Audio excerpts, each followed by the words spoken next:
Podcast. Oh man, I left that on again. All right. We're doing it the other way then.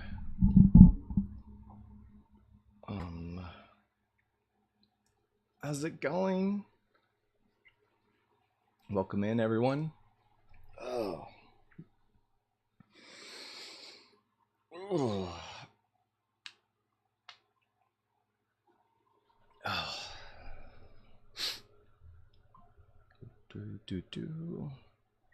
Let's take that other thing off here.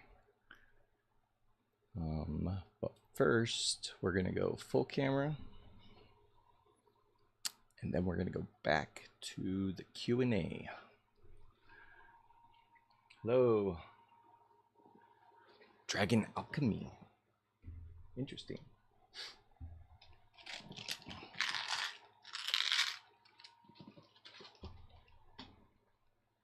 Okay, I need to remember to plug these things in.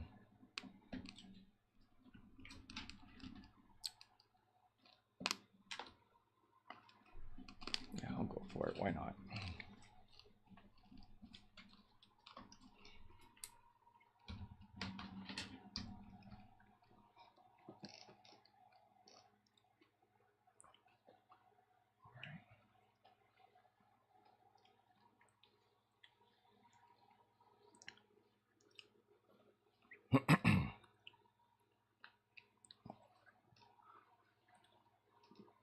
Look at me being all super profesh, like some kind of news anchor.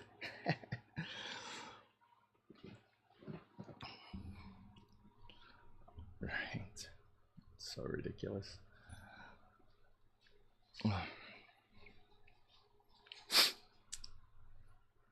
Let's see. Let's get the live up here on my phone.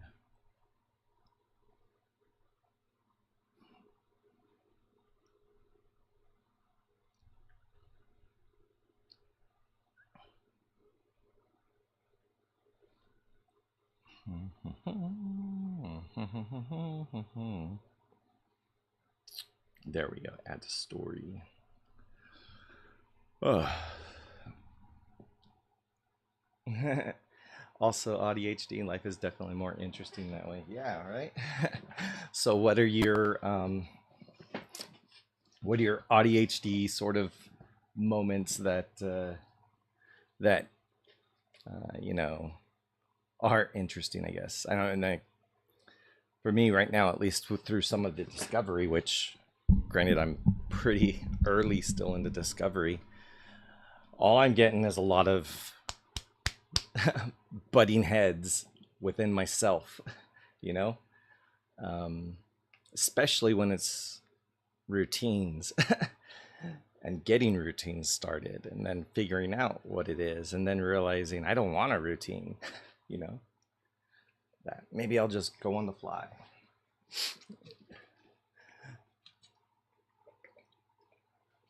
And then it never works out. But I'm getting there. There's just, you know, it's things like getting up for a 6 a.m. live, but launching it at 6:40. But at least I got out of bed, right? But yeah, I still have like a lot to do to get all that stuff under control. But, you know, I'm learning. It's going to take a while. So, got that in there. Then, what else? Yeah, my defense.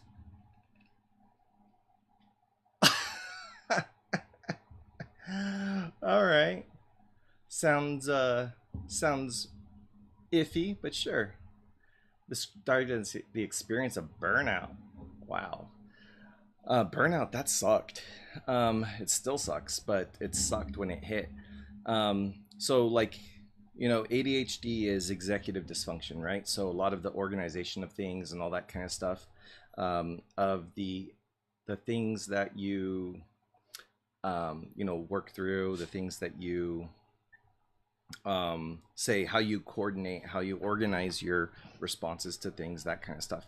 But then also just like a lot of sort of the low running processes, I guess you would call them. I refer to it kind of like computers, of all these sort of tasks and things that need to get done that just don't get done, but then also managing the execution of those tasks.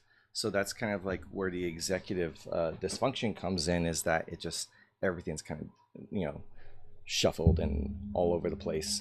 But when I hit burnout, I didn't have executive dysfunction. I just had no executive function. And so things like trying to do anything were just impossible, because it was like, you know, the tips and tricks that I had for how I would complete tasks, all those tricks no longer worked. And everything just kind of fell apart. And so I had like no sort of like, I guess if you were to say like automation in my head of like things that just kind of happen automatically, they weren't happening automatically anymore. And I had no skills, no even idea what it was that I needed to have, you know? And so because I didn't know, I was just kind of like exposed one day to like everything without the stuff that was controlling it beforehand, and basically just given the controls and said, all right, you deal with it. And I had like no idea how to drive, no idea how to function. And so then that's where how it kind of became very, very complicated. Um, hey, honey bee, how's it going? Uh, yeah, you had that. Yeah. Um, so the burnout. That's kind of how it affected at least the ADHD stuff. But then also what happened too, as far as on the autistic side. So I have sensory sensitivity too. That was something that I had internalized, and I internalized it when I was younger, because I thought it was just like, oh, things are too loud, right? I just don't like loud stuff. It wasn't like the sound. It wasn't what it was. It was just the volume of it, right? And so when I noticed that like other people were listening to music on their headphones turned up all the way, I was like, oh, that's what you do. And so I did that. And then when I did that, you know, I started getting used to listening to music louder, and it stopped hurting. But really what it was doing was I was internalizing it into my back. Um, and it just ended up happening that way. So whenever I would hear sounds and all that stuff, rather than feeling the pain and all that stuff that I would, it would just go into my back muscles, right? Um, and then after that, you know, I basically just, it didn't feel the same anymore. I didn't have those pains, but I internalized it. When I hit that burnout and that, you know, all the executive functions stopped, it also stopped internalizing the sound. And so I was just feeling like what kind of what everyone would feel when they get chills. It was that same sensation, but I wasn't cold or anything. But those chills came with like kind of like electric shocks, like pins and needles like all over my whole body. So it was very disorienting. And so like I was like, oh my gosh, like why is this happening? And then it took me like a few days to remember, oh yeah, like when I was a kid, I was like, I did not like the sound of fireworks and like public restrooms, like the loud toilets. Like I would be so scared to like hear them flush, like stuff like that. And then I started to remember like all those moments as a kid, the specific places I hated to go because of the certain loud sounds that were there and stuff. And it just like, it was like the biggest forgotten thing ever, you know? It was so weird. Um, how do I get help as an adult, please?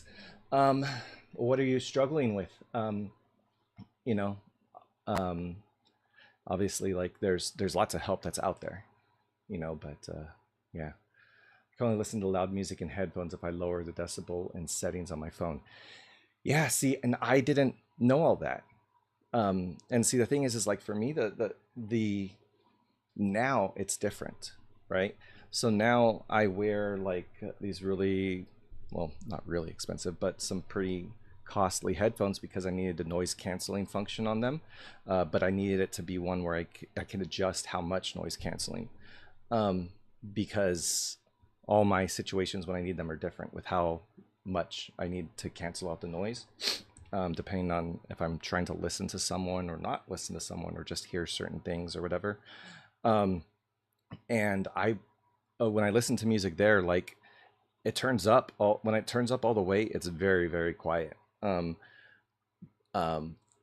but I noticed even then, like I'm still used to listening to music louder. And so I still kind of like want to hear it louder, but then when I actually do get to hear it louder, I remember why I don't like hearing it louder. It's like it I live this way, internalizing it for so long that just continuously forget, you know? I am in a very good place now, to be honest. I mean, so much better than I was a year ago. Absolutely. Good morning, Ernest. How are you? Um, but yeah, it was very, very challenging then, because this night was traumatic, kind of like in its own right, because of how I learned about the trauma stuff and everything. And it just so happened that it was basically the last straw of my burnout, at that time. And then also that I had already kind of started to wonder why my focus was going out. Everything just came to a head at once. But after a few days, honestly, a few days, when I realized what the ADHD actually was, because I couldn't ignore it, I realized, I do struggle with this. I have struggled with this all the time. And then I kind of like went back and realized, long story short, basically, is that I realized that the things that I knew about myself, which was all these things, most of them I knew about, but I just didn't know what it was called. I blamed it on myself because I tried to fix them, tried to correct them, tried to make them how I wanted them to be, and I never could. Lots of other things in my life I could, but there were certain things I couldn't, and it was all these things. So it really took a hit on my self-esteem, like very much, like all throughout my life. And so when I finally got these things kind of figured out, after many decades of just accepting defeat, it kind of gave me a new sense of hope that that now that these things are named, now that there's a label attached to it, like I can use that label to find information, find research, find all the stuff that could help me. And so it was more about just sort of the perspective that I took on how I was dealing with this. And I knew that the first half of my life was really rough with all this stuff, but now that it was named, there's potential for it to be better. And so that's really what I took it as, is like it's a crossroads, and I would much rather have a much more positive outcome if I could. So it's going all in on the positive, because what do I got to lose? It was really rough the first go around, the first half, so I honestly think it could get so much better, and I know it will, because just even naming some of these things has helped me out a lot. I mean, my self-esteem's already better, you know. 9 to 5, I do. Not right now, because I had to take a short-term leave, for a few reasons, but mainly the burnout. But that's going to be over here soon. We'll just kind of see what happens from there. But yeah, which diagnosis was most surprising for me? The CPTSD was very surprising, because you would think that trauma would be, or that me realizing CPTSD would mean I did not know that the trauma existed, right? And the trauma being the actions of what happened. I knew of all the actions. I just didn't know how they impacted me, because as a child, and sort of, it really does have to do with family systems and family dynamics and stuff. And also the fact that you only live once, so you don't know what other families are like. You don't know what other brains are like, all that kind of stuff, right? So you accept your reality as just being normal. And with that, I accepted that my childhood was normal, right? Every kid gets treated like this, like that kind of stuff. And it wasn't until later on in life, when, like, a year ago, when coincidentally, again, a lot of things came to a head, a lot of domino effect. And whenever I explain this story, it's really crazy. But I ended up developing a physical condition, completely unrelated to any of this stuff, but it created a pain that was mirroring the pain that I experienced as a child. And since I didn't know what was happening, and it was just kind of like an emerging pain, my brain immediately was like, I remember this, get the hell out of there, run. and it just started releasing all the memories from my childhood of this pain. And when I started having these repressed memories come back, now though, as a 43-year-old with a 5-year-old son, um, who reminded me of me, I saw everything happen again, with the love of a father in me. And I was like, this is appalling. Like, I cannot believe this. Um, but yeah, being a VPD and identify as a flying dog. No, no, no, you're cool. You're cool. Trust me, I get trolled all the time. All right. It's no big deal to me, because, you know, people have their views of stuff, and I just want to, help people see like the real view, because there's a lot of stigma out there. Um, Let me see. But yeah, the CPTSD one was because I just did not realize how much trauma as a child I experienced. Because it was from ages like 3 till about 8 or 9. So a lot of it, I realized I actually blacked out during, or I dissociated during. And a lot of the memories that I had were of times when I blacked out. And so it was kind of weird. Like, I kind of reckon it to like the terrible, terrible movie, The Butterfly Effect, when you would black out and then later on you realized what happened during that blackout, right? Um, that's kind of like how it was for me. But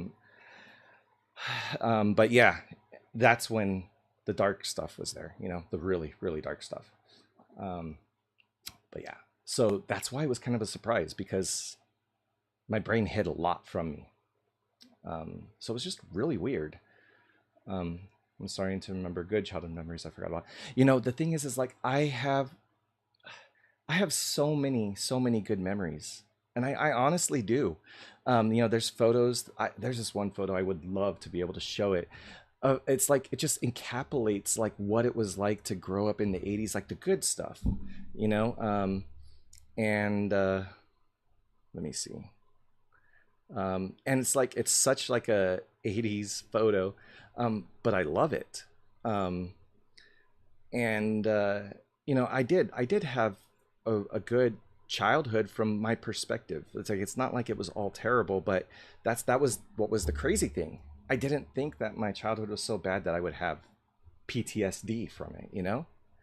um I just joined. How did it happen? Sorry. I hit burnout, and when I hit burnout, my executive function, which basically coordinated how I would cover things up for myself, or how as a child I developed things to work around the issues that I had.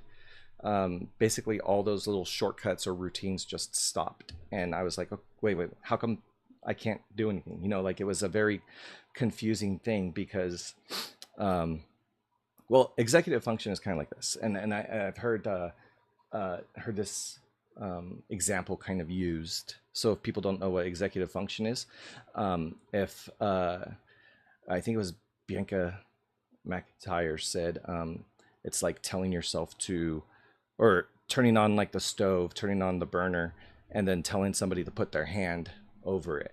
Like they're gonna know instinctively, see it. No, I'm not gonna do that. Executive dysfunction is what tells you no.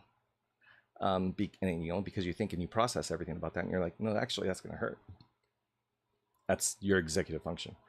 And so imagine that just all of a sudden not working. So that was what happened. It wasn't that it was dysfunctional, and that it wasn't, and that I would be like, oh, like the function of even deciding that was down. So it was, that's what burnout was. And it honestly, like hitting that level of burnout, I felt so empty completely. And so because of that, it exposed a lot of things that I didn't know I had. um, but Nerlens, don't be sorry, don't be sorry. Like I don't know how long you've heard about all the stuff from me, but like honestly, like when it comes to my trauma, it's like it's weird. Imagine like you had already known, you had already dealt with, you had already come to terms with, you'd already been to therapy for stuff that happened in your childhood. And I've come to like a comfortable, not even just comfortable, but a good place as far as my understanding of everything. But it's just that my body, my mind and my body are separate. My mind is so like not at peace, but accepting and understanding.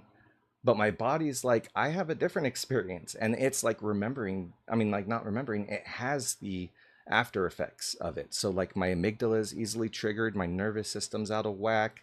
And then we talk about the behavioral stuff of growing up in that environment. It's a completely different story. But, as far as the experience in here, I've been like fine. It's everything from like inside the brain all the way down that was not. So my thinking brain, I had dealt with it. Everything else was like, nope, I still remember and I'm not cool with it. Um, yeah, the vagus nerve. Um, and see, the thing is like people talk about that. That's definitely like the big like hot topic, right? Is the vagus nerve. But I lived in dorsal vagal shutdown for a long time. I would go into dorsal vagal shutdown while things were happening. Like I'm very aware of the vagus nerve because I, as a child, learned to dissociate. I learned how to shut off feelings and emotions in very complex situations as like a child, which kind of sucks, but it's my story. It just sucks that when I look back and I think, man, a 3-year-old had to learn this. Um, it's it's hard to come to terms with like those little details, right? When I look back and then I'm like, man, that kid really did have it bad. And but the seriously, the beautiful thing though is through therapy and all the stuff that I've been doing, I've been able to like, you know, get in contact with my inner child or figure out, the ways to do that. Reparenting myself is like so amazing because I am a father now. And so the way that I nurture my inner child isn't as if it's an adult. It's as if it's a child and able to kind of really nurture that scared little kid, you know, and show so much grace and kindness. And for me, that's helped me heal because I didn't have that kind of comfort as a child, you know? Um, and so, yeah, I tried EMDR. Yeah, I'm like 4 weeks in, but I'm on a pause right now for the EMDR because I'm in an outpatient therapy program. And EMDR, causes a lot of like emotional release, all that kind of stuff. And so until I'm out of that program, they asked if I could put that on pause, which is fine. But struggle with codependency, yes, Helen. So there's a, I could, I share certain details of things just so that people understand because it's not about raising awareness. Raising awareness means that you kind of sometimes have to show how things got to a certain point. So not necessarily triggering, but the abuse was due to a particular book that was published. That was a very, very, very popular book, sold a lot, and written by the he recently passed, but the what leader, whatever, of Focus on the Family. But he wrote this book in the 70s. And this book, you probably don't want to read it, but if you want to go onto AI, ChatGPT, or whatever, and ask it to summarize The Strong-Willed Child by James Dobson, ask it then what would happen if parents used the discipline techniques in The Strong-Willed Child on a undiagnosed ADHD autistic kid, and then but took it to severe extremes, or not even that part, just even the basic. And what would the outcome be for that child? And it'll summarize for you basically what would happen. And that's basically what happened. But yeah, that book, it encourages the parents to, get control of their kids by literally taking away their will. That's the whole point of the book, is to take away the child's will, their will to do something, right? Their will to want to do anything but what the parents want. Which I guess in certain perspectives you would think, oh yeah, if I want my kid to just listen, sure. But not realizing that these methods that did work to take away the will of a child didn't take away the will of a child. They took the will away from me. And so as I got older, I As I got older, I had this sort of dependency on my parents, right? Because I was just so conditioned and used to the fact that like I needed them, if that makes sense. Um, Wait, why is this book good? Yeah. What's the book called? The Strong-Willed Child by James Dobson. Like I said, don't read it. Don't go into it because if you experience childhood trauma, it's going to be super, super, super triggering because it gets very detailed. But what you do is you just go into ChatGPT and say, using the methods taught in this book, what would happen, or, what, have it summarize it for you so that you don't have to expose yourself to the details. Autumn, thank you for the Go Popular, and Kelsey, thank you for the Heart Me. But yeah, my parents had this book, and honestly, it sat in the bookshelf, and I never knew what it was, never even considered it. And then it was my older brother was like, "Hey, remember that book that mom and dad had?" And I was like, "Oh yeah, yeah." And they're like, he's like, that was the book that taught everything. So again, having that information actually made things so much better. Because otherwise, why did mom and dad decide to do this, right? I would much rather believe and understand that they were misguided by a book than that they just inherently wanted to do that. You know what I mean? Especially with all the effort and attention they put into these practices. So having that book being sort of a catalyst is so much better than a lot of the other ways that things could have played out, right? And so learning these things, learning about my childhood has actually helped me so much when I start to dive in and figure this stuff out. Because before that, it's all just a mystery, right? It's all just unknowns. Um, and so, again, that's just kind of my experience, though, because I knew of the trauma, right? And the trauma being the actions that took place. But for me, what was actually the trauma was the confusion and the not knowing why. Um, I grew up in the church, right? And, I grew up knowing what love is supposed to be, right? Love is patient, love is kind, does not envy, does not boast, is not proud, is not rude, is not self-seeking, all that stuff. Because I memorized those things. But I also remembered that perfect love casts out fear. And that was what was very confusing for me. If my parents love me, why aren't they casting out the fear? Why are they bringing fear in? I never understood that. And when you look at sort of how religion is today, you can see how people get disconnected from what the scriptures say and what actually happens. So it ends up becoming something that for me, I have to like go all the way back to my childhood to deconstruct literally myself. Because my whole view is just so tainted, and but honestly, learning about this has been freeing because there's like intention now on my part on how I can focus on improving these things, you know? Um, and so it's yeah. So I did join your live when I wake up in the middle of the night. Yeah, you did. You were there. I said hi to you, but you weren't talking. I figured you were asleep. Um, but yeah. You think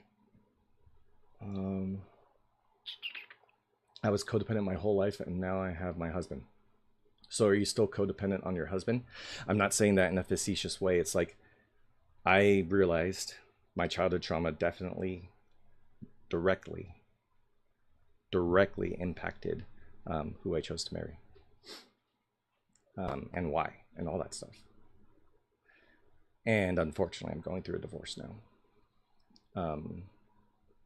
But it has nothing to do with my childhood. Well, no, it's complicated. Codependent on him, but it's healthy. That's good, especially if he's aware. You know what I mean? Like, and that's the big thing is like being just aware and considering sort of each individual sort of struggles and everything. It's okay to struggle with codependence as long as the person that you're codependent on is aware and is, being safe with it, because you don't want to enable, but at the same time, you don't want to like be cold about it, you know? Drink water. It's working, Autumn. Um, yeah. So, I wish you had to say, hey, you know what? Safe. I'm a safe person. This is a safe room. So regardless of what kind of safe person you're looking for, this room is filled with safe people, and any unsafe people are not welcome. Because we need to have a safe space. Now that means trolls do come in, all that kind of stuff. It does happen, and so I let them. I try and listen and then respond logically, and a lot of times that works out. But if anyone starts getting attacked directly, then I boot them. But my partner always say, I can be your rock, but you have to do your part too. And that's just it. Is like, and the thing is like, you could even the way that you could say that could be mean, right? You could say like, okay, well, I'm going to do my part, but you better do your part too. When really it's, you can lean on me and I will be there, helping you. I will be there to be that comfort, be that rock when you need it. At the same time, I'm going to help you stand on your own. I'm going to help you do this by being there for you and cheering you on and being there in case you do need to fall back. I'm here to catch you, yeah. Oh, that's the worst, Autumn. I'm so sorry. That's well, actually, so Helen, something amazing happened last night. Okay, so there's this troll that I've been getting who, oddly enough, has been coming into my lives like every time. Right? He followed me to come into my lives. I say he, but they, right? They followed me. Last night, somebody was asking me what the difference was between PTSD and CPTSD, and I gave a very non-triggering response to it of what my PTSD was, which was like from an illness, and then my CPTSD being my childhood. But the way I talked about my childhood was like very fact, very disconnected from emotion. And like, seriously, the troll said, my bad. I did not realize this. I did not realize you're trying to help people. And he said my bad like quite a few times. And basically admitted that they were trolling the wrong person.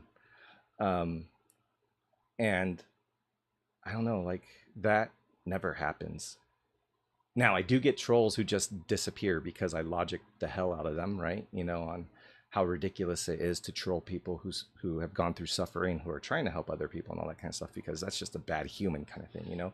But to have somebody like sit down and listen for a second and realize how real it is, and not only that, like, likely how real it would be for me to explain the things that I did and have no emotional response, meaning, how much I'm conditioned to it. I think a lot of that sort of resonated. But it was, I had to take a screenshot of like the comments because I was so like, he was like, yeah, I didn't know you were like that. I stopped trolling once you started talking about helping people. And then he said, bro, with like a broken heart emoji. And then he said that he typically trolls mental health stuff because it's uncomfortable. And then told me to ignore the hate. And I'm like, I was taken back.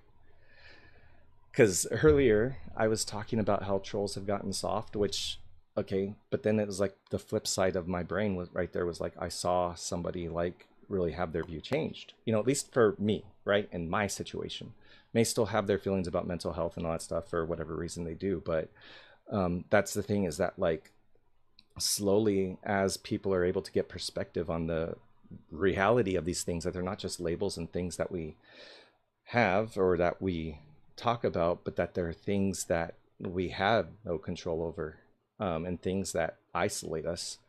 I think that people are starting to see that how imprisoning it is, and quite honestly, I'm tired of knowing how much of a prison it can be.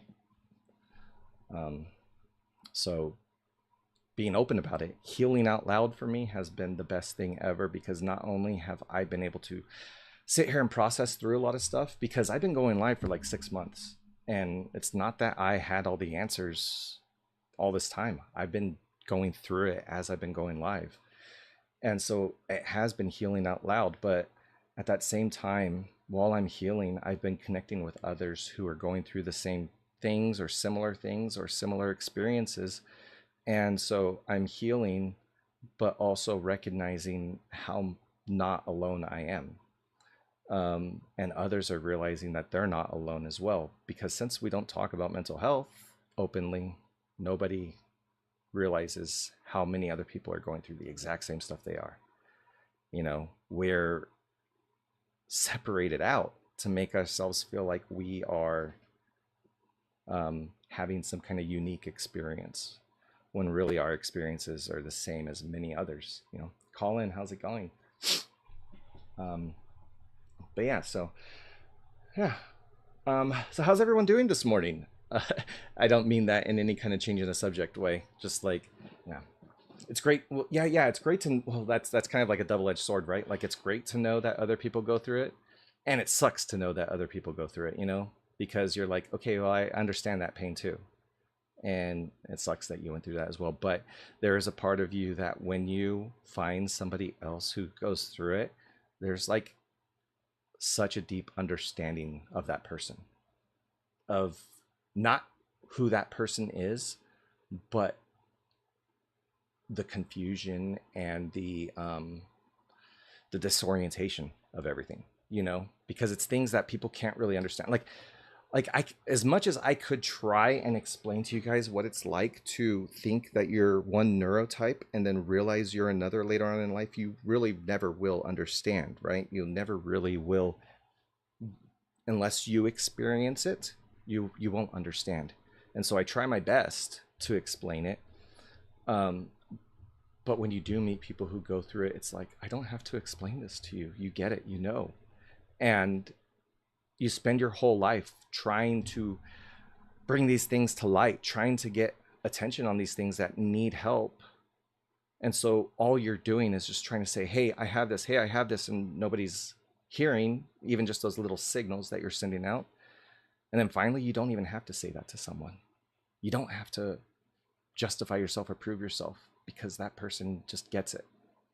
And then for once, you don't have to consider all that, and you can finally like have a connection that bypasses that, you know. Hey Amanda, it's 2 a.m. just back from painting. Oh my goodness.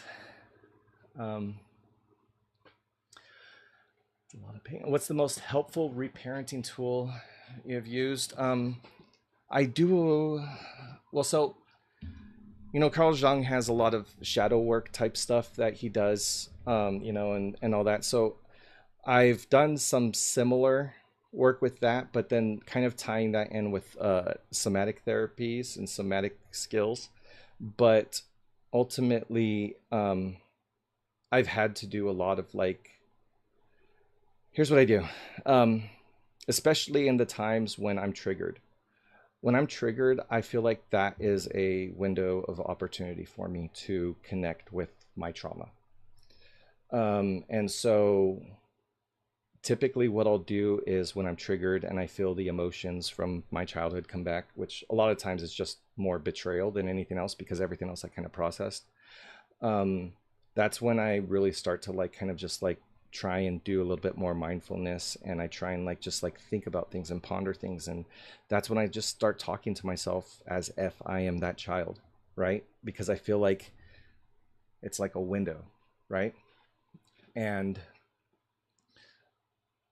I'm able to comfort myself, remind myself that, you know, you didn't deserve this, but you're not in danger anymore, you know.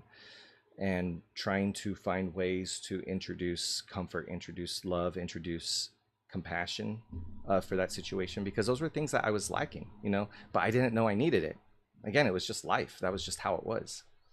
And it has helped. You know, I mean, the thing is like you know, I, you know, I still have my stuffed animal that I had from when I was a kid. So I mean, I've done things like when I was a kid, I used to put a T-shirt on him, and that would be his nightgown or whatever, you know, like that would be his pajamas. One of my like small T-shirts, And it was probably about like maybe 2 months ago, as a joke, I did the same thing to my son. I just put one of my big t-shirts on him, and I realized what I did at that moment, and I just started crying because I was like, that was my inner child, like that just came out right there and was finally like being a little open, being a little bit out there. um it was so incredible, to like have that emotional release, to have that connection formed, because the problem with CPTSD is that you're so disconnected from yourself, that really what you're trying to do is reconnect all these different parts that are just so scattered because they're literally shattered. And so connecting all these pieces together, that's what healing is. It's like gluing these things back together. And I have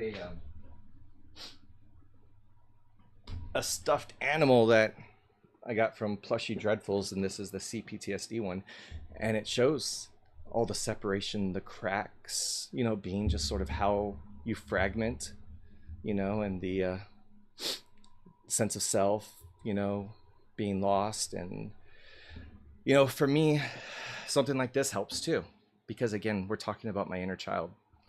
So being able to coddle the things and separate them outside of me, but then comfort them.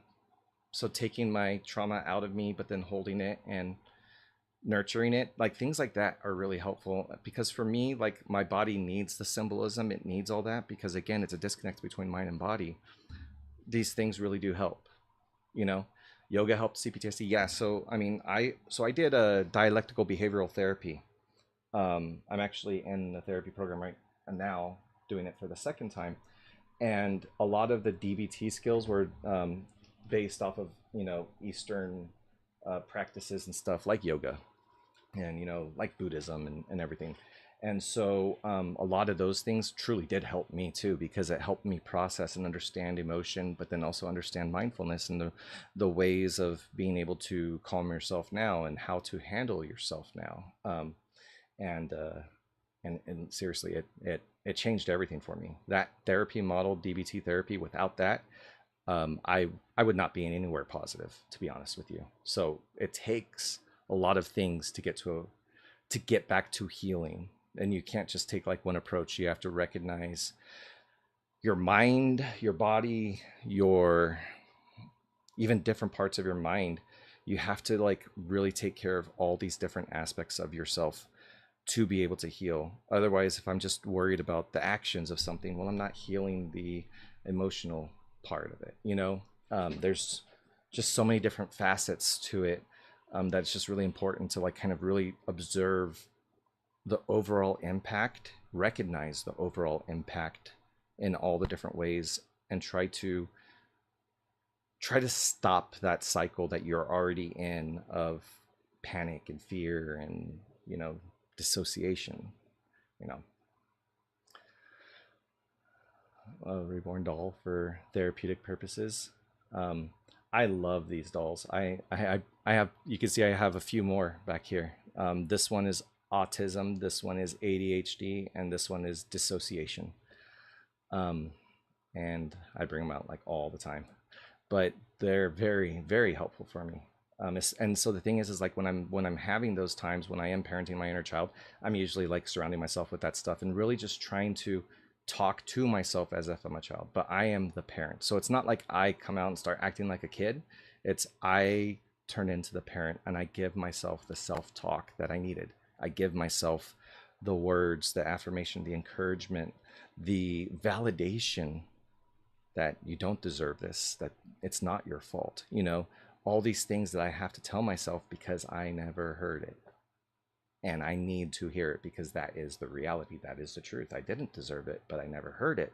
I never even thought that I didn't deserve it. Well, no, I knew I didn't deserve it. There were certain aspects of it I thought I deserved. I never thought I deserved the actual initiation of the trauma. And so that's just me getting autistic on it for a second. The reality is that having the understanding, having the knowledge was really key for me to be able to address it. Without having this day, I would have never been able to heal. And how's it going? Where are we at? But yeah, the inner child stuff is so powerful. It really is. When I came out of fight or flight, which was about a month ago, it was after a lot of work. The first thing I did was I just started crying because I felt my emotions full for like the first time in a very long time.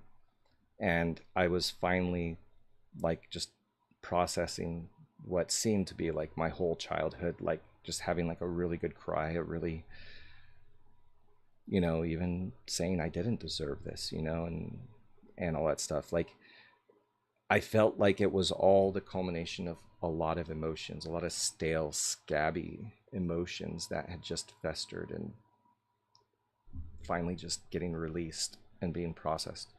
And it was like immediately after I came out of fight or flight, it was like I couldn't not cry because it was just like I had access again back to all my emotions. And I could feel that all those things were there. All that sadness, all that grief, it was all there. And so I just felt it, but it was so powerful, so freaking powerful. I was thinking today that I didn't have many teddies as a kid or was attached to any. And then I realized I was just attached to the class teddy bear that two of my primary classes had. Yeah, this was like the only teddy bear that I had. Like, really. There was one other teddy bear that I got probably when I was like 13 from a theme park in Las Vegas. Like, I won a blue lion. And so that was my second teddy bear that I had. But this was like the only one that I needed. Like I had one, so I had like the one, Granted, you lose the one, you lose everything, but I didn't lose the one. I still have it. And it perfectly represents my childhood. Look how messed up it is. That's why having another doll that represents the trauma is kind of helpful. Because here I have, this is me. And here's the thing that I was struggling with. Okay. And this is like the me, that the ghost of all that stuff, right? And I mean, they basically are like me and the trauma. And the thing is it's not the trauma that is like evil or bad. The things that are evil and bad is what happened. The trauma is just the end result, and so allowing them to coexist means that you're allowing them to separate rather than just saying, this is my childhood. There's trauma in it, right? But then you separate it out. Here's the trauma. Here's just how it left me, And so then it's like, I'm no longer the trauma. This is the trauma. This is me, It wasn't like that before last year. They were just one. So huge stuff. Have you ever thought about doing anything in mental health? I'm considering it. I care a lot about people. I always have. And I didn't really think that I could do anything like that because I've known my struggles and speaking is very difficult for me. I can do it online, but in person, it's a bit of a challenge unless I'm very, very, very comfortable with you. Yeah, selective mutism is a big part of it. Dyslexia, and up until recently, shame. But also the social issues that come with autism. So there's like plenty of reasons for me to like be very, very uncomfortable, but I'm trying, and that's why I'm here too. That's another reason why I'm here. I'm trying to better myself, and especially the social aspect, because I crave connection. I want connection, and all that stuff. But also as a child, I didn't learn how to make friends, because I was isolated. So there's so many things that play off of each other. So all that means is like I'm in a really big hole, but if I can climb out of this hole, like that's quite the success, you know, quite the achievement. And you know, I know I can. I know it's achievable. So, um, uh, seeing those plushies together helped. Yeah, like Helen, that's why it was important. So, like, seriously, Google plushie dreadfuls, and you'll see like all the different ones and stuff. And but I mean, the thing is like it could really be anything. But for me, it being one that was actually made for that, like logically helped me, my logical brain, be like, okay, yes, this is this. Um, but when I was finally able to separate out the trauma, it was basically the same thing with all this other stuff. So the reason why it changed my life for the better was that I was finally able to name everything, and it was no longer a part of me. It was actually an external factor that wasn't Tim. It was Tim has ADHD, not Tim is stupid, you know? And so those two things are the one belief that I had and then another belief. And so when I was able to like physically see how these things were not a part of me, that really did help me give myself grace, you know? Um, but yeah, what was weird, Autumn? I think maybe something may have been filtered. Um, can relate to a lot of what I'm saying. Um, yeah, and that sucks too, and I know you can because a lot of people do. But it sucks when people do relate because then that means they've been through it, and I hate knowing that other people do. Even though it feels good for me to know that I'm not alone, I don't wish this stuff on anyone. You know, I don't, and I'm sure nobody else wishes it on anyone too. So probably that same kind of you feel, you know, like my parents just want me to hang out with kids they approve. I grew up in a house that had a list of people that we were allowed to talk to, and it was a very, very small list. Um, but yeah, um, there's so much control that was put into there. Um, but yeah, it's a different kind of isolation. But you know what, Autumn, it's kind of like the same kind of isolation in a way because it didn't really. It's not like you know how like you hear about how like people who are victims of I don't know what word I can say to do it, but people who get taken and then, you know, held captive, how like they can get to a certain sense where the captor can take the captive person out, and that person won't run away because they are already so mentally conditioned to not run away, right? um, it's kind of a similar thing that happens to kids. I could be able to be free, but I don't know why I would, right? Because you know you're kind of manipulated. Yeah, Stockholm syndrome. Yeah, um, yeah. See, I can never remember the terms, but yeah, it's Stockholm syndrome. You basically get that as a child, but a lot of it is inherited because you don't know anything before this. You were born into this.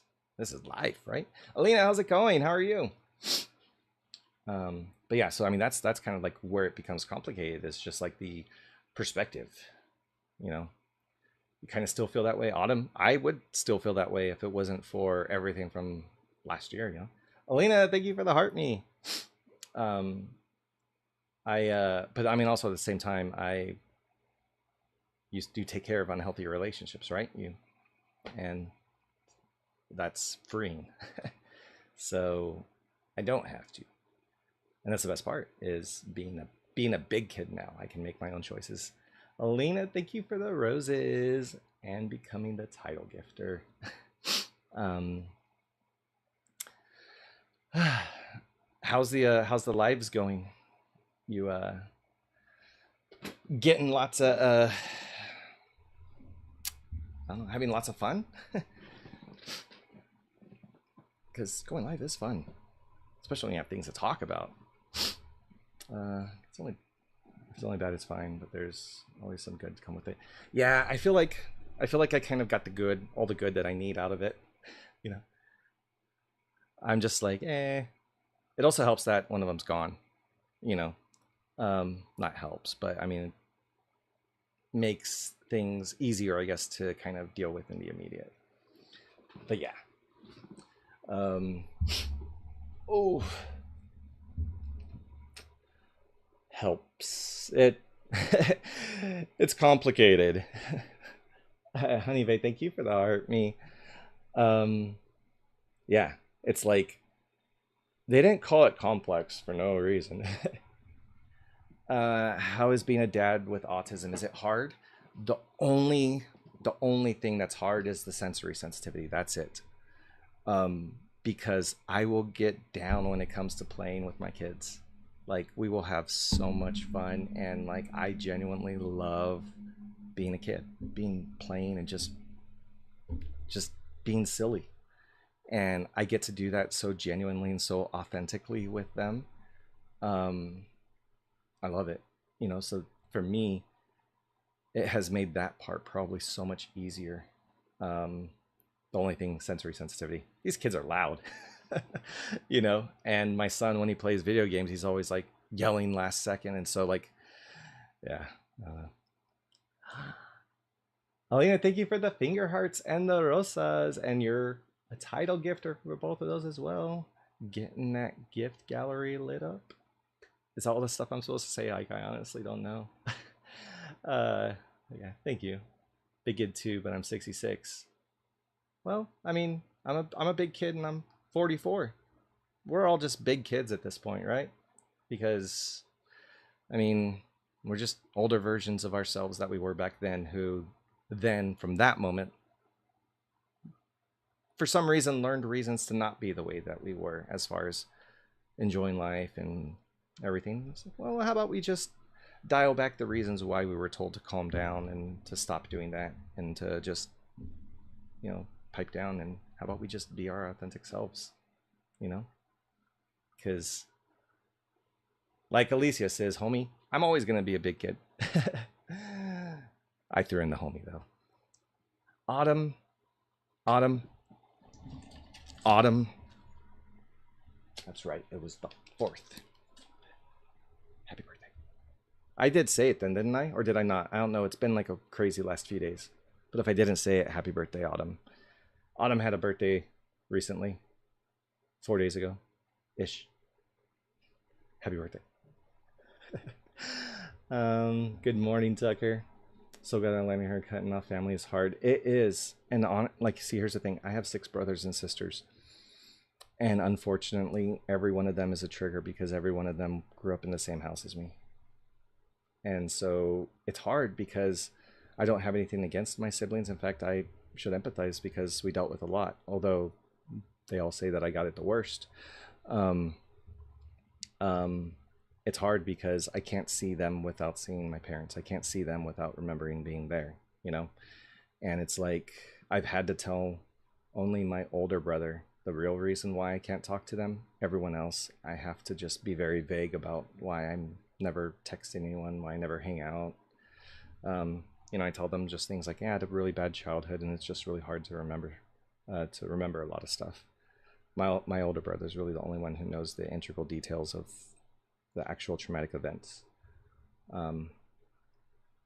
Because there's a couple other bigger things that happened due to stuff through the church that I don't talk about too much, but things that I told him. And so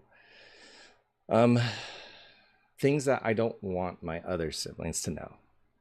Because the thing is it'll change the perception of how they see their mom. I have my mom. I decided that I don't need my mom. They still do, and I don't want to shift that perception. And something I struggled with, but talked with my older brother about as well. And I said, well, it's up to them to kind of figure out, because that's the same thing he kind of had to do with me, was kind of let me figure it out too, because he had been in therapy for probably like 10 years on it at that point. And he was basically kind of said he was just kind of waiting for me to figure it out too, because he had a lot of questions about me and the stuff I went through, because he wasn't there a lot of the times. But then a lot of times he was. So it was interesting to dive into it. I rarely speak to anyone in my family. I tried to create a whole new family for me, and it works. It does. It does. Honestly, that's one of the things that I love about this moment in my life is, and I say it all the time, I'm curating my village. Like I'm picking who is in my life, who my family is, who is the safe people, you know? Alicia, thank you for the heart me. And the wonderful thing about it is like a lot of the people that I've been able to connect with and the people who I've been able to genuinely feel should be a part of my family are a lot of people that I'm meeting on here, people who have shared experiences, who know the value of certain things like, you know, compassion and empathy and safety, you know. um, HSP, and they twist me. I'm an HSP too, but I don't know if it's because of anything or just inherent. Honey Bay, for reals though, for reals. And same Autumn. Like I I feel like that's the family that I wanted, and that's the family that I'm choosing to have. You know, um, perfectly fine for me because they're great people. You know, and it, um, like I said, just this time in my life, it's so much more intentional, including who I consider to be the closest people to me. Because those closest people to you, from what I've learned, can hurt you. They can control you. They can affect you. You need safe people. You need people that you know are safe, and you know, people who are self-aware, have growth mindsets, who are able to be mindful. Those are the people that you want in your life. You know. My partner saw me watch live, and he's like, "Which one of your mentally unstable friends is that?" Me? um, Mentally unstable. I got my stability. It just took like, I don't know, 4 decades.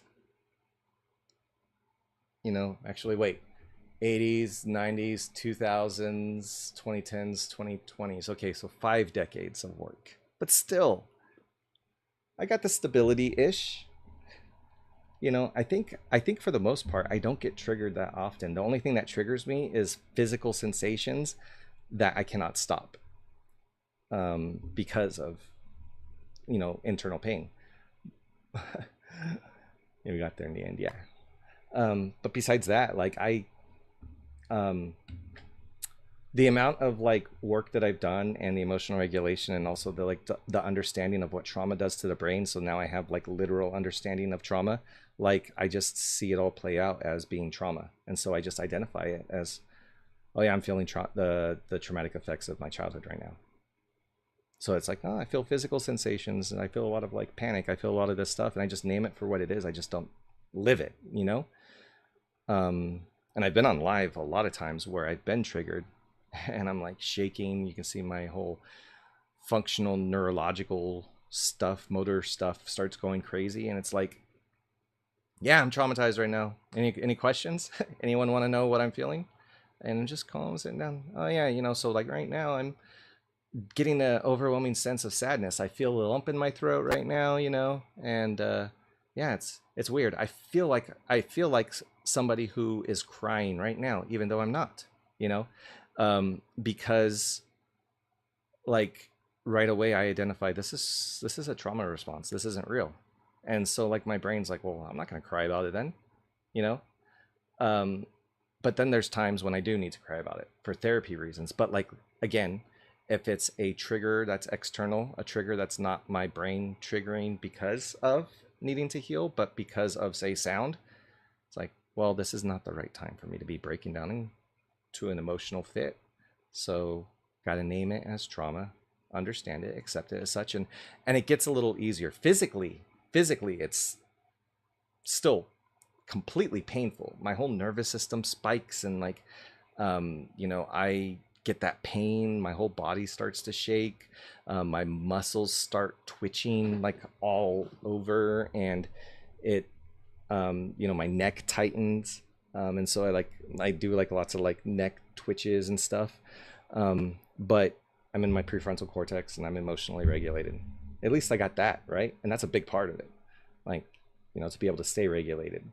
Um, and so, yeah, honestly, like, part of it is probably the autism part that helps me see that, because I just look at it as like I'm literally having a amygdala triggered response.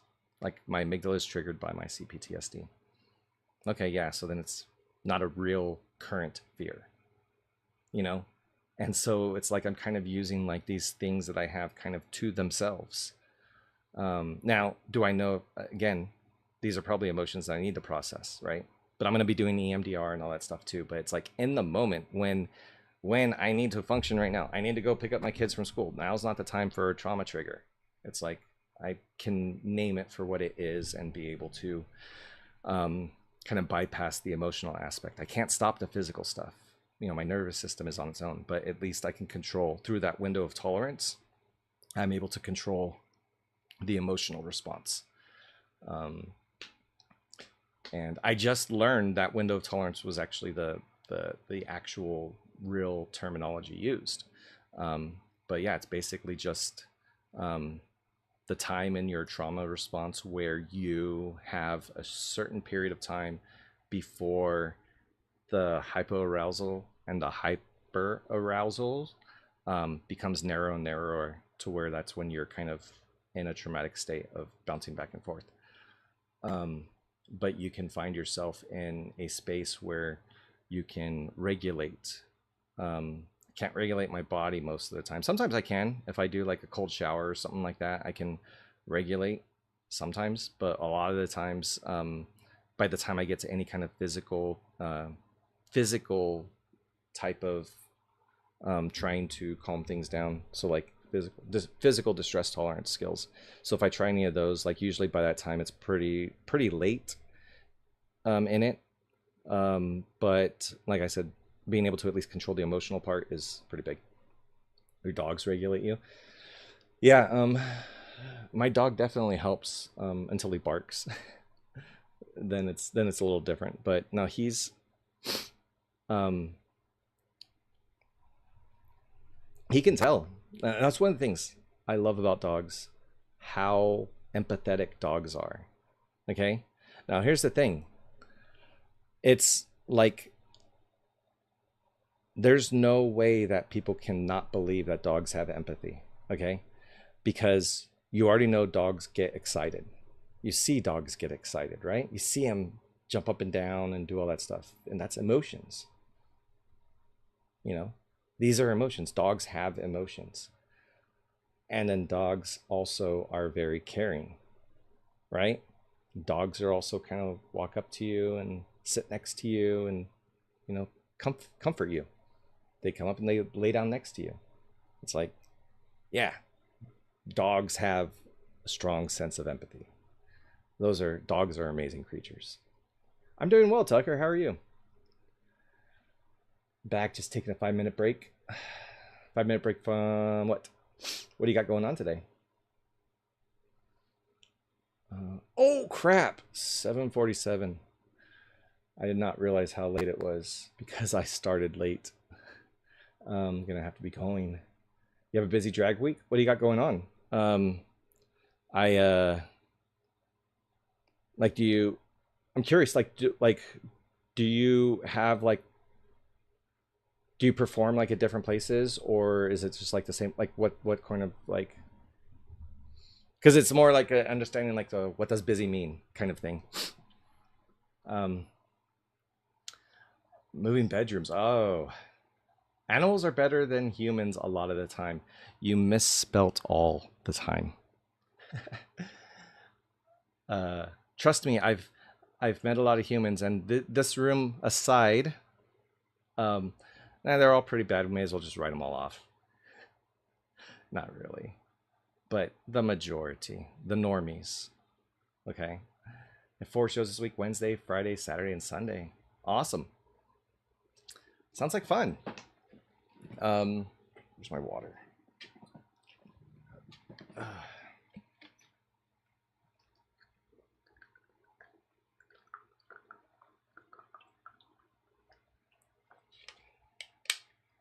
Okay, you got it. I will check it out. Tour on Saturday. So do you like have to like in between like clean up and then get ready again, or are you able to like stay like in drag the whole time?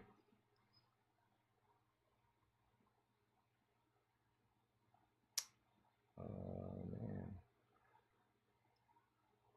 I was thinking cats trust this person, I trust this person easier. Yeah. Definitely when my dog trusts someone, I'm like, all right, dude, I get you. Because he doesn't trust anyone. And so when he does trust somebody, it's like, all right, you're solid. You're solid. You're good. And it happens from time to time. But usually it's like, all right, you get a free pass. You can skip ahead.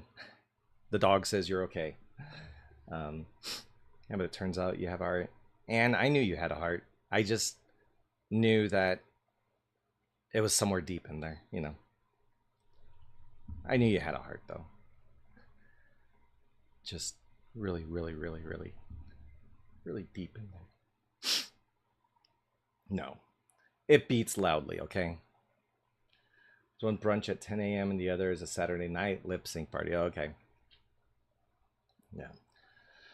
Oh man, what do I got going on? I got kids this weekend. I got to think of something fun to do. Different venues. Well, I mean, that's good too. I mean, awesome. That's great. You know, because it's you know more you know fun. You know, Disneyland. You're going to Disneyland today?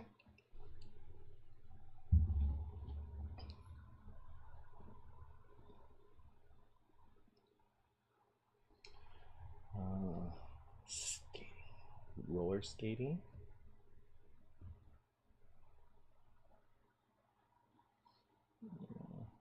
My fun activities. Never been to Disneyland. Autumn. Um, you'd probably go there and be like, "This is it," um, because for me and like I think a lot of people, at least who live in California, Disneyland is more about like the childhood memories versus the experience of being there. A lot of the times, um, you haven't been out of the UK. I've been to the UK, but I just like London twice. You grew up in Anaheim? Yeah, yeah, yeah. I am in California. Um, how many people are in here? I live in Temecula. Just wanted to double check and make sure there weren't any weirdos in here. It doesn't look like there's too many weirdos, so I'll say. But yeah, Universal's your favorite? I've never been to Universal, and now that they got rid of Back to the Future to ride, like, why would I even go? You know, that would have been my only reason to ever want to. Well, the main driver of me ever wanting to. When you crashed finally, how did you get out of it? Alicia, it took me about a month and a half. Um, I stayed home. I stayed home. I blacked out the rooms that I was in because visually everything was too bright. That's when I kind of started to get the overstimulation there, um, or the sensory processing stuff. But I just stayed home. And honestly, I didn't even know if it would ever change or anything. But then eventually I was able to like get out. I couldn't like drive a car. I couldn't really focus on anything. You know, I couldn't even like get out of the driveway. It was just so after a while that stuff came back, but burnout was just basically like my nervous system was just so disoriented, you know. VidCon Anaheim, social media conference, really fun. Oh yeah, yeah, I've heard of VidCon. Um, yeah, I don't know. Like I I know I'm like technically a streamer. I'm just like not really a streamer because like I don't consider this to be anything for me that I would uh, plan to get any kind of monetary gain out of. I more just kind of use the platform to do streaming stuff. But if I was a streaming personality, that might be different. Um, but yeah, I don't know. Maybe I just overthink everything. It is possible that I do that too. um, hey Kai, your lives are socializing for the day. Yeah, you know what? I realized that last night after I went to bed. I was like, wait a minute. I thought Kai said, and I was like, but I don't want to say that. I don't. I want Kai to still come around. So I'm glad that I can, still be around.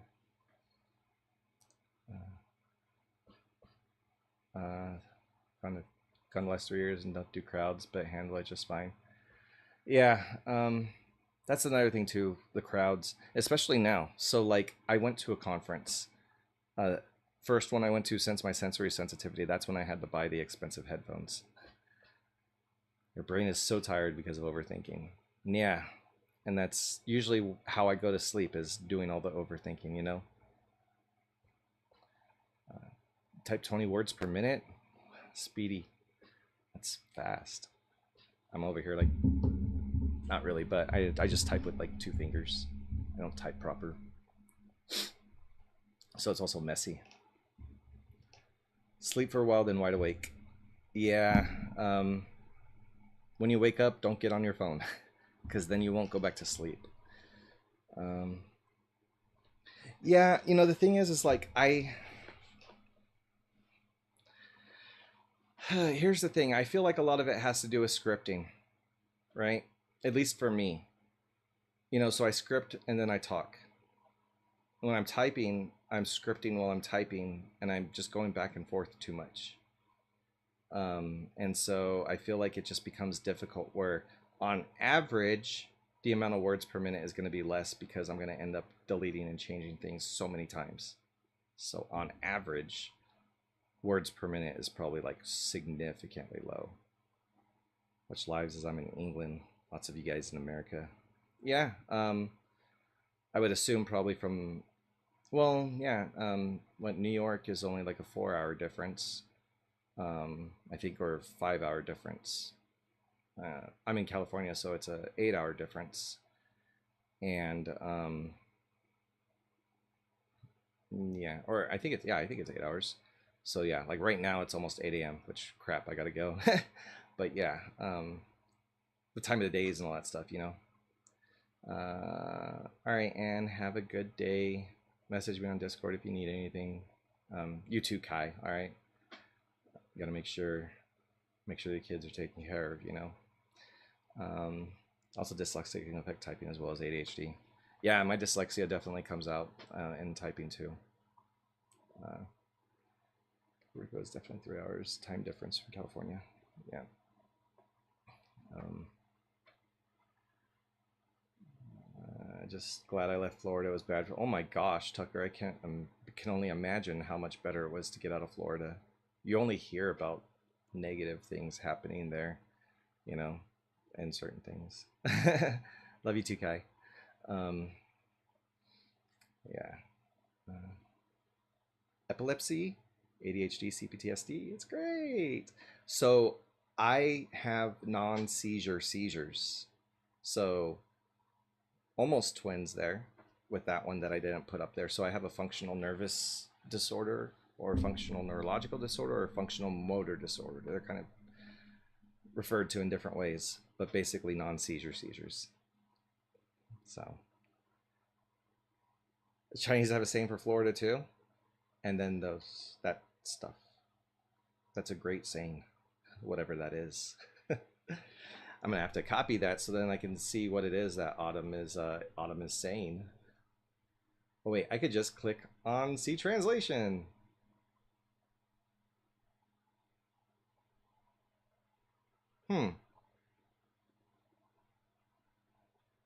Interesting. Naples, Florida. I never want to leave. I love the weather. Yeah, I mean the thing is like it's definitely different for everyone. Depending on you know what they I guess can tolerate in more ways than one, right? I like California. It's way too expensive, um, and you know, as you guys know, like everything's expensive everywhere now. But talk about a place that's already expensive, getting even more expensive. It's just a pain in the butt. My blob. Oh, my blob. How are you? You're self-aware of your disorders. That's a good thing because you can improve yourself. Absolutely. Absolutely. I don't really like consider them disorders too much, even though they technically are labeled that way, because, you know, a lot of them are just kind of like differences, right? Like autism spectrum disorder. I don't really think it's a disorder per se. A lot of times, yeah, there may be some dysfunction in play, but I don't really think it's a disorder per se. It's a different neurotype, and I think a lot of times it's a neurotype that's not supported by society. Thus, we run into lots of issues. But it's not us; it's them. It's not us; it's them. Well, no, but really, it is society. Because think of what special education. How about just education that works for everyone? How about we just change the way that we teach into a way that both neurotypes can learn the same way, right? It's gray today. I am sorry if you mean like that you're having a gray day. California is very expensive because people want to live there. Yeah, and I mean, I guess that's the reason why they can get away with everything. Like, I mean, the taxes are extremely, extremely high, and I'm not like a political person. It's just reality is that taxes are super, super high. Cost of living is high, home prices, all that stuff, and it changes drastically over time.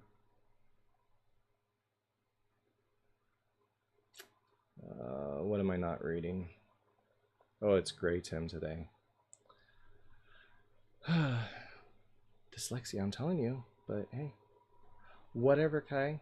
If you don't want to accept my dyslexia, then that's on you. Then I'm not going to be able to read. I'm able to drive again. Yeah. So, I mean, like I said, it took about a month and a half, and then I was finally able to kind of like bounce back up. But then I had other things happen and stuff. So burnout right now for me is just significant overwhelm, like very easily. So like even that last minute of me just talking about that, I kind of overwhelmed myself a little bit inadvertently. I like had this bout of panic for no reason that just kind of like echoed through me, and then I realized, oh, like basically from my back, I realized, don't make me out to be a bad person, Kai. Kai, we don't do that here. We don't make anyone out to be a bad person. But I was able to kind of like restore a lot of that stuff. A lot of things are still kind of messed up, but a lot of it is more just my nervous system's just completely exhausted, and so I get exhausted very easily. Anyone else feel like your neurotypicalness has gifted you in other ways? Like being neurotypical?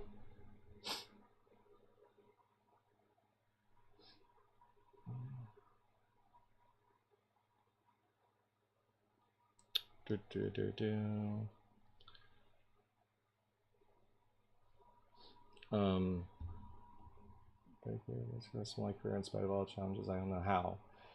Lolo, I shouldn't even have a job. Like I did not have good education, but I had good survival skills, and so yeah, it's really weird. Because yeah, I wasn't even. I was homeschooled outside of the school system, and I taught myself from age 9, and aside from a few community college courses, like that's basically it. I'm just really good with computers. So very much lucked out. And thankfully now I've been in the workforce for 20 years. So I have 20 years experience. So it's like, whew, thank goodness. I feel like our brains find other ways to help us survive. Yeah. I got super attached to computers when I was young before they were like in every house. And so that helped me out a lot. Yeah. So I think, it's just like, well, for me, it was the literalness of the computer. very easy for me to Kai. You're good, Kai. Um, but yeah, I think it was the tech stuff definitely helped. Just being able to understand it and then being able to demonstrate that understanding inherently. You know, it's one thing to understand something because of education. It's another thing to understand it because you've taken it apart, put it back together, both hardware and software. You know. Wish I could have worked. I tried so hard for 30 years, but it was impossible. See, I worked, but I also burn out. I ignored all the stress because I was told as a kid that to respond to my difficulties by trying harder. And so I did and caused more stress. So I was going, it was hard, but I was conditioned to just keep trying. You know, and I had lots of successes and stuff. So, but it's kind of like failing upward in a way, you know, because you don't feel like those successes are actually success because you feel like you can't really contribute much, you know. Autumn is a content creator. Everyone should follow Autumn. So give Autumn a follow. Her pen comment. She's a content creator, creating content on TikTok for content creation purposes. And by creating that content, she is now a content creator with plenty of content that she has created for you to consume. So give Autumn a follow. Why am I so passionate in tablets and my iPad Mini 7? Just excited about it. You probably want to learn everything about it, you know, and it's interesting and fun and all that stuff. All right, y'all. Wait, I voted for the first time in my life, and I don't know how I feel about it. I still feel too young. How does it feel to have a voice, Blob? Now the Blob can impact the world. Now the world can see what the Blob can truly do. Yeah, keep voting. So people say I should be one, and that's why I'm. I know, Autumn. That's why I just jumped on and decided to give you a boost start, a boost start, a head start, or a boost. One of those, but not both of those. But the Blob doesn't want to impact the world. But you know what, Blob? You have already impacted my world, so I am sorry that you are already doing it. Tough. You know. You vote for me as president? Oh my gosh, that would be so terrible. Man, I mean, the bar's set pretty low and I do pretty good considering that, but yeah. I'm smart enough to know that I'm not smart enough to be president, but that also makes me smarter. I can't say the rest of that, but you get what I'm saying. I'm going to go ahead and go, though. I have to go because I got outpatient therapy and all that stuff. Blob is too unstable to impact the world. No, no, no. My blob thinks that it's unstable, but really, that instability is needed to shake things up to create stability. So my unstable blob results in stability. That's what I love most about the blob, is that the blob shifts everything for the better. So thank you, Blob, for being you. I'm not saying anything. We're talking about mental health here. But yeah, I get it. Oof. All right. Yeah, I do got to go. So for anyone who wants to join our Discord, the link's in the profile. That's just if you want to continue discussions with, people that are here, there, everywhere. Yeah, Kai, me too. But I love all of you, so we can bask in that, you know.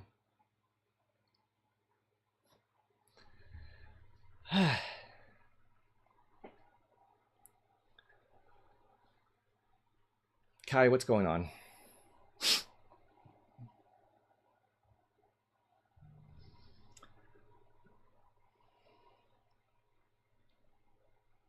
I don't think you are, though. And I hate when people say that to me, but pattern recognition, fool. pattern recognition. Okay? I got that pattern recognition. And right now it's telling me that the accuracy is like well within the range of being able to just assume that what I'm thinking is true. And now it's telling me that you're trying to compensate for it by now backtracking. So yeah, Kai, come on. You know.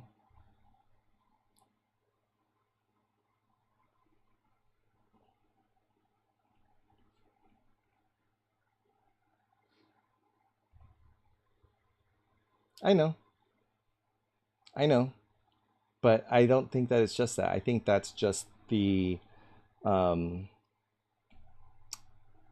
I think that's the result of something else. So I think you should message me on Discord. Because I'm not gonna make you just like say things, but I want to make sure you're okay. I don't know what YWM is, but or WYM. Sorry, Sustextia. Dad Timothy. What you mean? Okay. Okay, guys. Sorry. Okay, listen. I understand the acronym thing because I mean I'm the godfather of the generation that came to their parents with acronyms and confused the heck out of them. Okay, I lived knowing that I was speaking keywords by using acronyms, that I was code words by using acronyms so that my parents couldn't understand what I was saying. Okay, I get that. All right, what you don't understand is that I was a part of the generation that started it. So like the parents weren't even expecting it, right? But the problem is that now the parents are expecting it because they did it to their parents. So when it comes to the acronyms, I know that there's something there. And at the same time, I know what it's like to be that parent or to see a parent try and guess, try and act like they know when they don't know, you know? And it's like, I'm not going to fall for that. I'm not going to fall for the tricks that I did as a kid. No. I invented those tricks. Literally, I invented those tricks for myself, at least. So I'm telling you, you don't understand just how much of culture that was derived from the internet, derived from text-based communication, that I paved the way for all of you. It was my generation and the generation of other old people who paved the way for you to have your acronyms and your weird words and your skibbity Ohios and all that stuff. Like that was my generation that introduced that confusion to our parents. And we pass that on to you as a gift to keep messing with your parents. Ash, how's it going? Thank you for the rose and the heart me. So when it comes to acronyms, don't get on me because I don't understand your acronyms. Because here's the thing. Well, that's the thing. Like this is what you're seeing. You're seeing the younger generation and what's happening. Okay, keep in mind that you're gonna be in MySpace, not MySpace.com. I'm not talking about Tom. Probably weren't even around back then. You are going to be in my seat where you are going to be the one who's going to be like, what do you mean, in your acronym forms? And then they're going to be like doing whatever they're doing now in some kind of crazy form. Okay.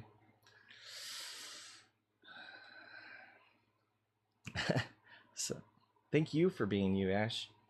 Let's say that's the thing is like, I have kids that are in Gen Alpha, so I hear that stuff. So the thing is, I skip over a few generations on who I'm in constant communication with. So I get the generation of mine, which we developed old school ones. Okay, we were the authors of OMG, WTF, LOL. Okay, like the big three. All right, the Holy Trinity, right? Or Rolfo Mayo. I like to call that ROF. Well, I can't even remember it now. We brought those to light. And not only that, we brought them out of the internet and brought them into real life. You know? And if you know, you know. So, you know, you gotta respect your acronym elders, because without our WTFs and our OMGs and our LOLs, you would not have your IKRs, right? You know, or your, you wouldn't. I know you're confused, and that's fine. I'm just saying, like, I understand, but you're never going to have it as fun as I did, because we confused our parents with something that they had absolutely no idea what was coming. No idea. And the problem is that now I get it. I understand it because I started it, you know?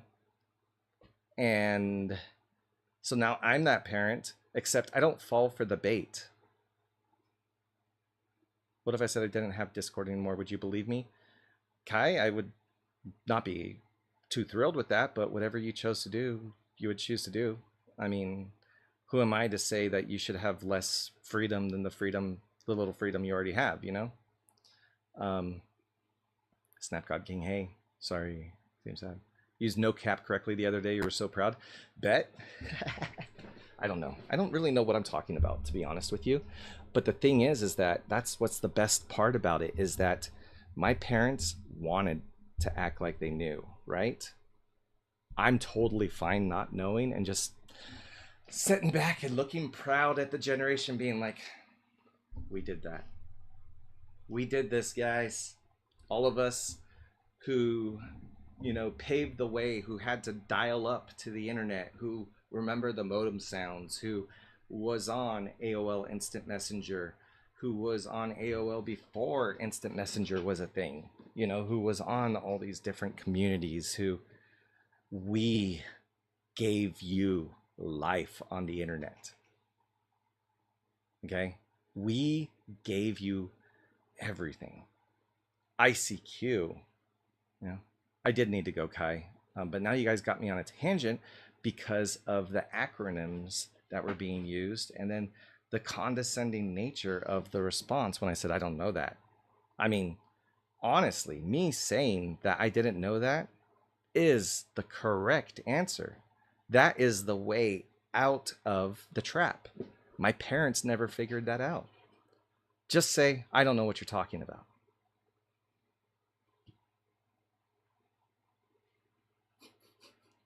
I wasn't calling you out.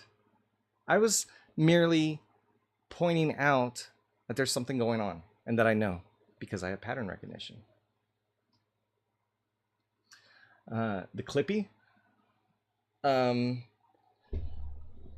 Yeah, always, that was like the first thing I turned off. I became dad, Timothy. Well, here's the thing.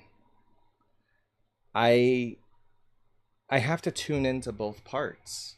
I have to remember what it was like for myself being a part of the generation that really wanted to talk in code, around parents, and so used acronyms and like lots of different terms that was easy to be shared because kids were now talking to each other online, right? Like, we were all communicating, and so we all developed what you could probably conceive as being internet culture 1.0.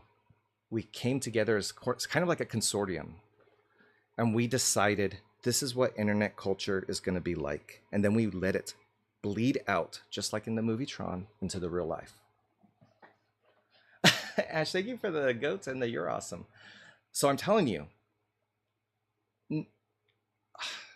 I'm like the godfather of the internet, okay? The godfather of acronyms, okay? So I'm not like just like Dad Timothy. I'm like Godfather Timothy here. I'm telling you, typically I'm a pretty humble person, but I am proud of what I put into the internet so that you guys could have the fun that you have, because you wouldn't be able to have as much fun if we didn't have as much fun, because the next one's going to have even more fun. And seriously though, like I am really scared about how much skibbity stuff there's going to be in like 20 years, 20, 30 years, when all these people are like, I don't know. It'll be interesting, you know, but I don't know. I'll be at the tail end of things by then. Yeah, seriously. Now you know what it's like to be me when you guys start to use acronyms, but you're learning because you're saying what's skibbity. So you're already getting smarter than the reaction you got from your parents. You can totally just say, I don't know what you're talking about. It's when the parents try to act cool and try to understand, try to act like they understand, that they know, right? I have no shame. I'll just say I don't know what the heck you're talking about, because that's my life, you know? I have similar diagnostic big words, minus dyslexia, thrown BPD and dissociative disorder. So I don't put all my stuff in there. As far as BPD, I'm pretty sure I have that, but I only recognize that after I have been through dialectical behavioral therapy, which helped me with emotional regulation. So there's a lot of things where it's like there's still other stuff that's there, but a big part of it has been regulated. So I don't really put too much attention to it right now because there's other things that are still needing control. And then dissociative disorder, that comes with my CPTSD. So I have a dissociative disorder because of that now. So, and then my dyslexia, maybe we are completely twins, is word swapping. So my intent to say something and what actually comes out will sometimes be different, but it'll just be a word. It'll be like do will become don't, can will become can't. I've said so many things this morning where my words completely came out wrong. It happens all the time. That was pointed out to me by a dyslexia coach. That is actually dyslexia. So I don't know if that's you. Then we have a match for match. I'll adopt all of you. Anyone who wants to be adopted, I'll do it. Because yeah, we get to choose our family, right? That's what I'm doing. So I guess that means I'm choosing my kids too. I think just say things that have nothing to do with what I'm actually talking about. Yeah. That's just excitement, right? Yeah. Okay. I have a 14-year-old and a 12-year-old. It gets funny. Yeah. The other day, I was saying something to my daughter, and instead of saying water, I accidentally said blood, but I didn't realize it, and she just started laughing at me, and she's like, "You just said blood instead of whatever you were gonna say," and I'm like, "Oh, I meant to say water." But I can't even remember what it was about, but I mean, she thought it was funny. So, but anyway, all right, well, I guess I'm going to be a dad to people, with more people, which is great. You're scared of water. Why are you scared of water? You see what I did there? Anyway, I do have to go. I am going to go to my class and all that stuff. It's awesome being here. You rock, Ash. Thank you.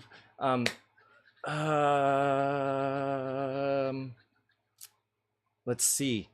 Thank you everyone for joining. Discord link in my profile. I go live 6 a.m. Not usually 6:40 like I did this morning, but you know, usually a little later. Ash, thank you for the rose. And yeah, Discord. I go live 6 a.m. and something else that I usually say. Something about YouTube, probably. I don't know. But the talk doesn't like when I talk about that. So, Joseph, how's it going? Bye, everyone. All right, yeah. Take care. It was good hanging out with all of you. But yeah, I'm going to get going. So, see you all soon. Take care and have a good one. Bye.